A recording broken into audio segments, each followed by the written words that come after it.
Hello, my name is Calvin. I'm an animator, writer, and all around arts enjoyer.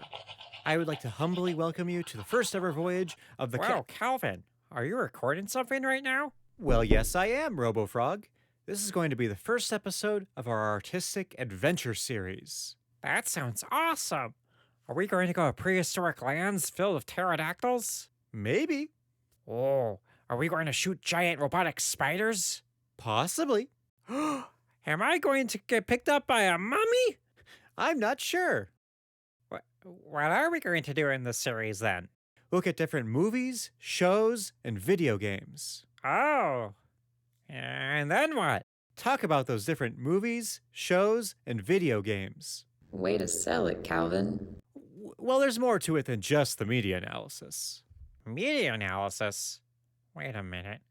Are you roping us into a series of video essays with characters and an overarching plot? Oh, run! Hey, wait a minute, you two. Now, I know mixing sketch and narrative into more informational videos can be a little bit awkward. Or as they say, cringe. But the way I see it, there are already so many creators out there who just do voiceover on top of motion graphics. And they do it really well. Our colorful little crew here, along with our more positive outlook on the media we analyze, will help set us apart. Come on, it'll be fun! We'll meet colorful characters, travel to exotic locations, grow as people/television/robots-frogs. We'll just make sure our adventures are in service of the given episode topics, and not uncomfortable distractions from them. Calvin, we are 2 minutes into the episode so far, and the adventure stuff has distracted you from even mentioning what this episode's topic is. And in that time, you have also somehow neglected to mention important information to the viewer. Like what? My name, for one. Fair point. You're right, Letty. If we want to keep the viewer's attention, we can't start with endless, scattered exposition. We need something condensed and focused. And we need it in every episode, so newcomers aren't helplessly lost if they decide to join in on a new episode. What we need is an intro sequence. Yeah, that sounds good. Do you want me to get to work on that now, or Not yet. You know, this might be the perfect opportunity to put the show's format through its paces. We'll watch some different intros, figure out how they work, then make our own. That means, however, we're going to need a large supply of intros to look at. Letty, plot us a course to Burbank, California. Plot us a course? What on earth are you talking? Oh, right. We're on an airship. Oh yeah, we are definitely going to need that intro to better explain all this. I will begin plotting a course. And try to remember we're keeping this series family friendly. are you really sure all this is needed to just talk about media you like? Oh, buddy, we haven't even gotten to the really unnecessary stuff yet. Like, we have centuries of backstory for this thing alone.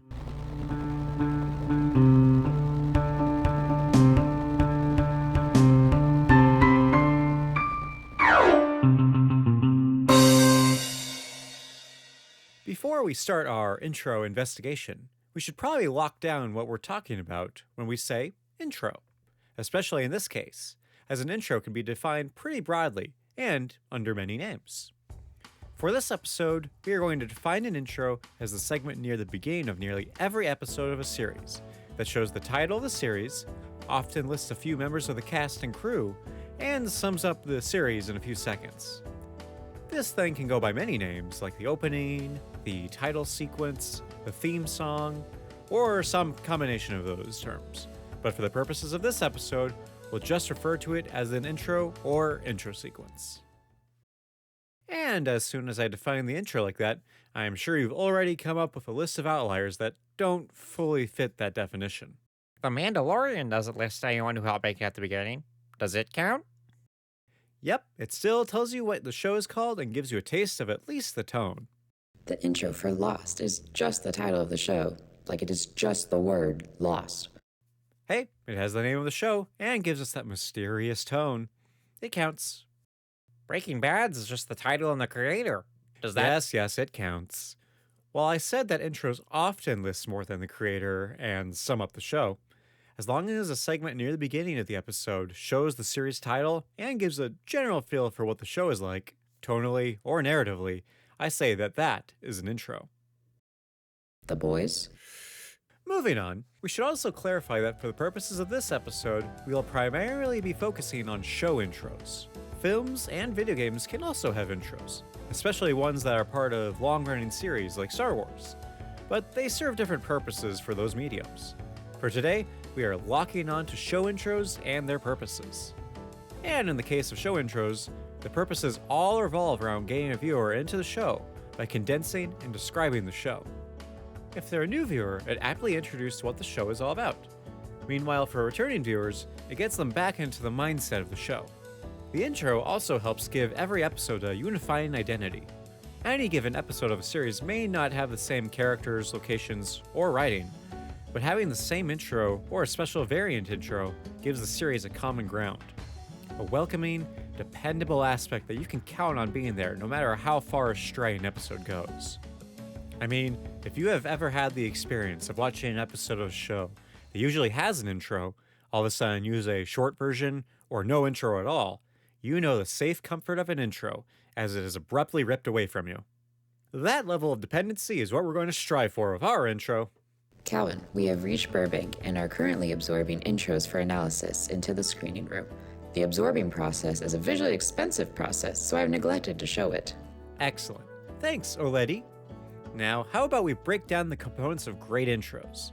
The way I see it, the best intros have 5 key parts. Not every intro has these pieces, but I think this selection is what makes up the best of the best. First off, Okay, we are already starting with a component that invalidates the outliers Robo-Frog and I brought up earlier. partially. Bear with me because yes, background recap can be seen in a very literal sense. Look at the intro for Avatar: The Last Airbender. That intro has one of the characters narrate the basic premise of the story and world. 4 elemental nations, Fire Nation attacks, Avatar pieced out, found the new Avatar. This story is about the Avatar trying to save the world. On with the show! This style of directly stating the plot is a very simple way of getting viewers up to speed, so you'll see it in a lot of intros, either with an Avatar-style character narration or set to a song. The intro to The Fresh Prince of Bel-Air is practically a music video, and the lyrics of the song are just telling you about why Fresh Prince Will Smith is now living in some neighborhood I forgot the name of. It's direct, and as a result, it tells newcomers exactly what the background is, so the episode itself doesn't need to retread that ground. Good intro. So Breaking Bad's intro is bad? No, of course not. It doesn't catch newcomers up to speed on story details, but it does tell what the energy of the show is. Intense music with some science imagery? Sounds like Breaking Bad to me. Going with a vibe recap versus a plot recap for the intro often comes down to serialized shows versus episodic shows. A serialized show, where the story is told over multiple connected episodes, expects that a new viewer will start watching from the beginning and continue linearly, episode by episode, until the end. So the intro for every episode doesn't need to explain the plot that the viewer should already be aware of by episode 2. Contrast that to an episodic show, where the story of each episode is relatively self-contained, and the status quo is more or less reset, and you can imagine a viewer jumping in at any point in the series. In this case, it's better that the show give the plot backstory in the intro so a newcomer can get caught up even if they're joining in halfway through a late season. These aren't hard rules, of course. The regular show's intro is entirely vibes, despite being a pretty episodic show.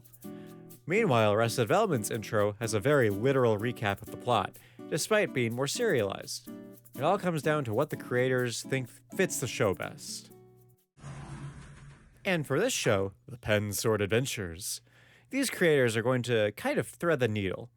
Knowing the full backstory of the pen sword isn't going to be super necessary for every episode, so we don't need something as direct as an Avatar intro.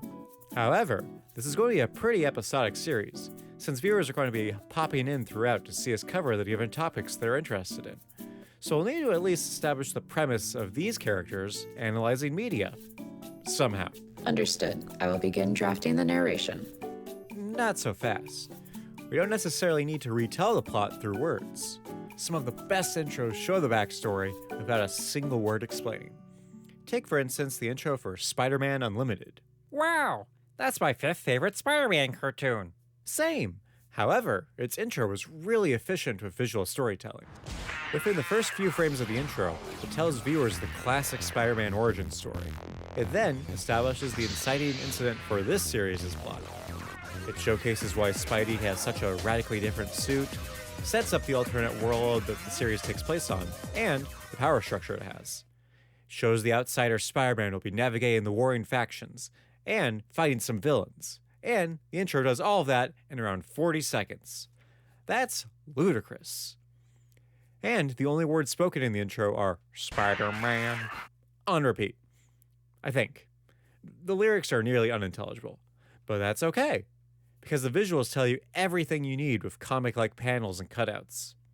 Kind of. See, a problem that can arise with trying to tell so much in your short intro is that things can get confusing at the speed you need to convey information at. That Spider-Man origin recap is only 10 seconds long, and, as a result, some of the quick cuts between imagery tell different stories than intended, like cutting from Uncle Ben's killer and the reflection of Spider-Man's eyes to Carnage in the reflection of Spider-Man's eyes. Does this imply that Uncle Ben's killer became Carnage in this show? No clue. The show got canceled early. To be fair, are not most Spider-Man series canceled early? Yeah. Anyway.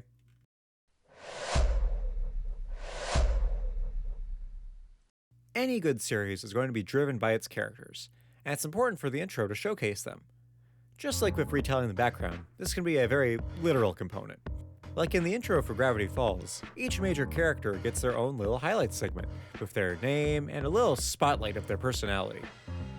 It's simple, and maybe a bit overdone in the industry. A little overdone. Very overdone. But it's a super clear way to show off your characters.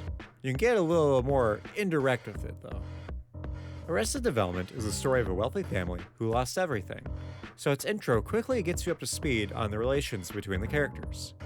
It's barely 20 seconds long, but you now know how everyone relates. But once again, clarity can be a problem with this kind of approach. Yes, you now know how all of the characters relate, but only 4 of them are named in the intro, and you might not even catch them as they are only on screen for a second each in a handwritten font, both paired with another name. That lack of clarity could be confusing to new viewers when they are just starting the show and trying to learn about these characters for the first time. But, as previously stated, this is a more serialized show. So thankfully, the intro doesn't show up until episode 2, where the newcomer will have already been introduced to the characters organically throughout the first episode. The intro in this case just needs to reinforce the connections. A more episodic series, meanwhile, needs to introduce the characters and their personalities succinctly in one run of the intro. Acknowledged. So what character aspects do we need to highlight for our intro? I've already noted down my universal charm, my quantum computing intellect, and a humble demeanor. What do the rest of you want? We should make sure to showcase my love for audio and how my different voice tapes work, given how easily these things slip. You have got to be more careful with those things, buddy. Here, this one just came in the mail. Thanks, Calvin. No problem. Hey, how about you take us into this next part, Robo-Frog? Break in that new tape. Okay.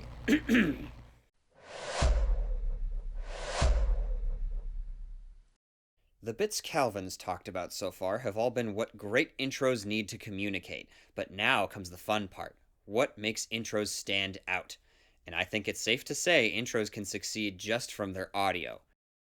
So many intros are defined by their music, often with the song becoming more popular than the intro, or even the show in some cases. There are probably a lot of people watching in this very series that have never heard of the A-Team, but if I started to play its theme, you'd be able to hum along with it. Same case with this show's theme. Or this one. Also, Mission Impossible did start out as a TV show, then became a movie franchise later using the same theme, so it counts for today's discussion. Also, side note, but I wouldn't be surprised if one of the main reasons we've gotten so many Mission Impossible movies is because of how good the theme is. Okay, continue. I could go on and on playing iconic theme songs, but Oledi warned us not to provoke content ID, so I'll just move on. How are we looking, Oledi? They're not honest yet. For now.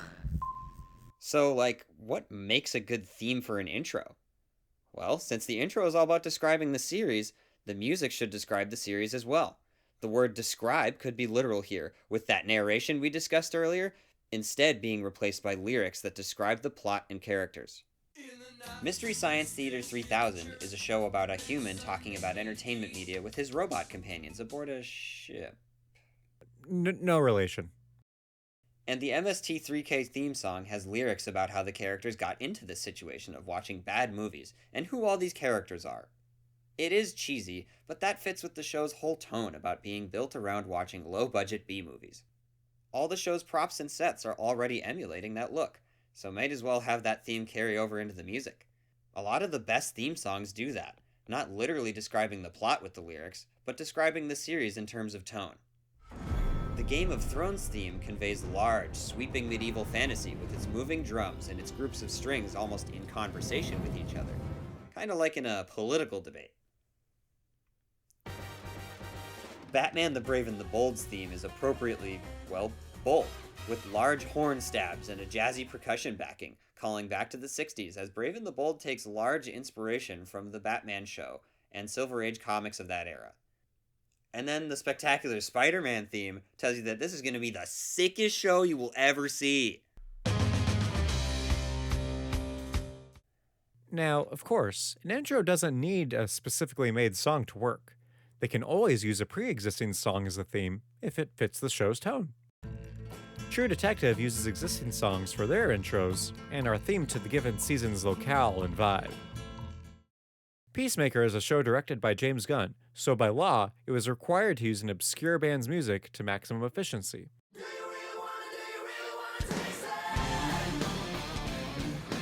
It's an over-the-top glam rock song that feels exactly like something the titular Peacemaker would have listened to as a kid. Actually, I think that song came out in 2010.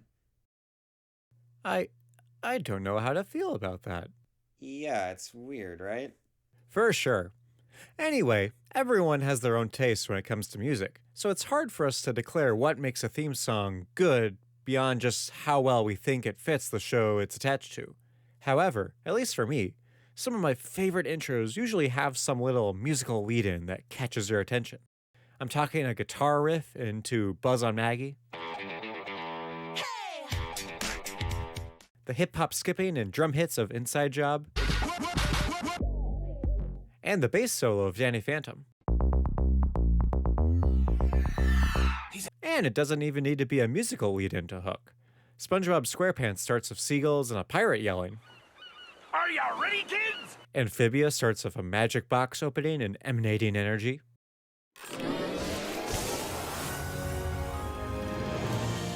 And Adventure Time starts with whooshes and birds. Just give me a distinct audio clip that catches my attention. Adding whooshes and birds to the list of requirements for our intro. Ooh, make sure to put pirate yelling on the list next. You know what I mean. What we need is a good hook for our intro that leads into a catchy musical theme.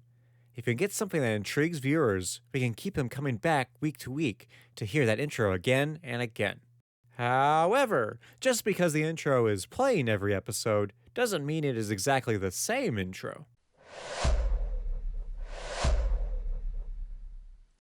Now, this is definitely on the icing side of our intro baking instructions, but I really love it when an intro changes from season to season, or even episode to episode. There's kind of a sliding scale here. On one end, you have intros that never change ever. The episode 1 intro of the Looney Tunes show is going to be the same intro for the final episode of the series. That's fine, save for how season 2 had major redesigns of characters that the intro just doesn't acknowledge. But you know what? I like the intro overall, so it gets a pass. On the other end, you have an intro that changes entirely every episode. That is usually not sustainable for most long-running series, but a limited-run show like WandaVision can have a unique intro for each episode themed to that episode's television era. Those are kind of our limits. In the middle, you have a plethora of shows that will change pretty infrequently, either for a new season or a special episode like a themed one. Changes can be as small as 1 or 2 scenes replaced in a montage, or as large as an entirely new intro. But once again, you're only making that change a handful of times for big changes. The intro to Marvel's Agents of S.H.I.E.L.D. is incredibly quick, but each season has a slight variation on the logo, and, in later seasons, they'll change it even more frequently just to better fit the current story arc. Closer on the WandaVision side of our scale, you also have something like The Simpsons, which famously changes its intro in small ways each episode, with the chalkboard having different writing on it and the iconic couch gag. Both are usually just whatever the writers thought would be funny, but sometimes they can directly link to the upcoming events of the episode, like with the couch gag being a police lineup on the episode Who Shot Mr. Burns Part 2. Oh, but we can get one step better. Remember my little frustration with the Looney Tunes show intro not reflecting character design changes? Well, thankfully, that frustration doesn't exist with the Owl House. Let me break it down. The first episode doesn't run the intro, just the title card. That's because the standard intro starts with a background retelling, showing us the inciting incident of that first episode. But in episode 2, the intro plays in full, and you'll see a few characters you haven't met yet, and will not meet until midway through a later episode. Now, when you meet this girl with the glasses in that episode, she will be wearing that outfit with the pink sleeves. But by the end of the episode, and from then on, her default outfit will have different colored sleeves. So, every episode after has the correct sleeve color in the intro. That level of care to update your intro to that specificity is so rare, but super appreciated, as it makes the intro feel like an intended part of the viewing experience, and not something there because it is required. Quick side note here, the outro of Season 1 also does something like this when you get to the finale of that season. See if you can catch the change when you get there. Be warned, however, there is a type of dynamic element that can go too far. Back in the late 2000s and early 2010s, a bunch of animated series had intros that changed episode to episode by including quick clips from the upcoming episode in the intro. Now, using clips from the show in your intro is perfectly fine. Lots of pretty good intros do that. In those cases where the intro is pulling from cool moments from throughout the season/series, it's fine because the moments are so spread out and lacking context that there's little chance of them spoiling reveals and the like. But pulling from the upcoming episode means you have less spoiler-free moments to work with. Plus, these preview intros are usually attached to 20-minute episodes, so that doesn't leave the viewer with much time to forget what potentially big moments they got spoiled on in the intro before they happen in the actual episode. I guess it's fine if you're extremely selective of your clips and play them fast or in a way that makes it hard to piece together what's actually happening in them. But at that point, why even bother? Just have the cold open before the intro be the thing to give the viewer the implication of what is to come and the hooks to keep them watching the episode. So for a good intro, I say having some dynamic element is a necessity. It can be just changing the intro a handful of times at season changes or for special events. But I think the best intros are the ones that will change to best reflect not just where the series is at its start, but where the series is currently. And with that, we have 4 parts for a good intro. But we haven't made a great intro. That's because we haven't utilized the 5th core pillar of intros: style. An intro can have a succinct recap of the show's background. It can spotlight the characters, have a perfect musical piece, and even include dynamic elements. But without a little style of its own, it won't be an intro that will be remembered. Style is all in the details. How do you transition between imagery? How does your imagery look? How does the audio interact with the visuals? Getting a style through can be hard, and each show needs to figure out what its specific style is. The stark ribbons of color, the occasional silhouettes, and the J-pop song in the Teen Titans intro are style that fits that show. Meanwhile, the in-world action, connecting transitions, and rock song of the intro for Avengers: Earth's Mightiest Heroes are style that fits that show. Both stylish superhero intros, but they feel stylish in their own ways. And style need not necessarily mean flashy with quick transitions either. Wrapping it around back to the beginning, the The intros to The Mandalorian, Lost, Breaking Bad, and The Boys are all super simple, often not much more than some sound effects and motion graphics, but I feel confident in their simplicity, which gives them a style all their own. I have no idea what to note down for this part beyond make intro good. Style isn't about making it good, it's about making it with a unique energy and language that the series can call its own. I think the best way to know if an intro has style is how easily it is for someone to parody that intro. We've gotten parodies of the intros to The Office, It's Always Sunny in Philadelphia, and Mad Men because they all have at least one element that makes them stand out, whether it be the audio, the typography, the motion graphics, or some level of combination. You can't really say the same for something like Sherlock. It has a kind of style, but is too generic and disconnected from the show. If you made a parody of the Sherlock intro without directly spelling it out, you have people confusing it for one of the other hundreds of prestige shows that use the same combination of generic city shots, intercut, and overlaid of pictures of common objects. It just isn't strong enough of a style, and I know because I've been intercutting it with parts of the House of Cards intro, and it's hard to tell where. You know what is a strong style, however? This.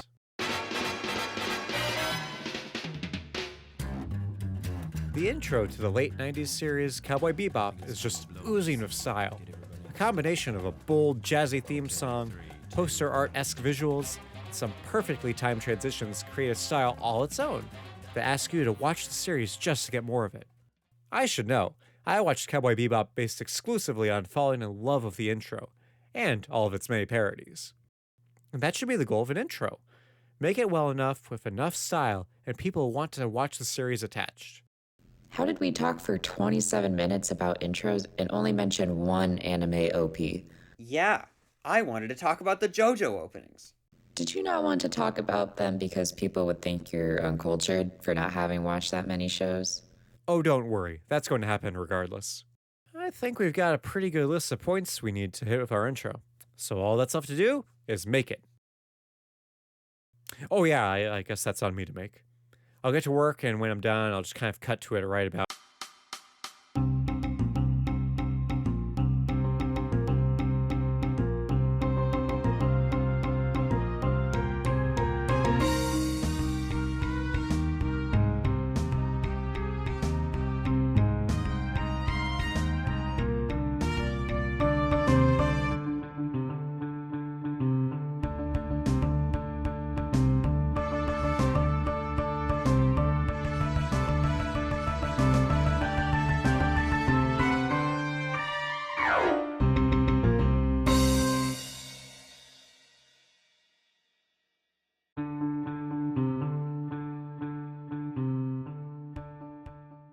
You do know that the entire premise of our series is sunk if people do not like this intro, correct? That's the risk we're going to take on this quest, O'Letty.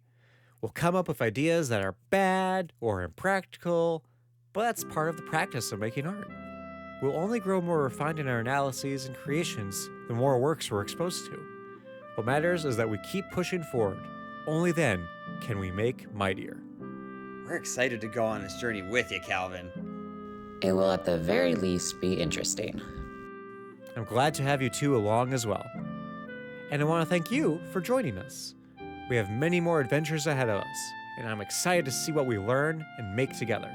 So, until next time, I've been Calvin. I'm Robo-Frog? And I am O'Letty. And this has been a Pen Sword Adventure. Is that really how we're going to be signing off each episode? Gosh, I hope not. We'll work on it. O'Letty, fire up the outro. Outro? I thought we were making that next episode. Just kidding. I've got you covered. Boop.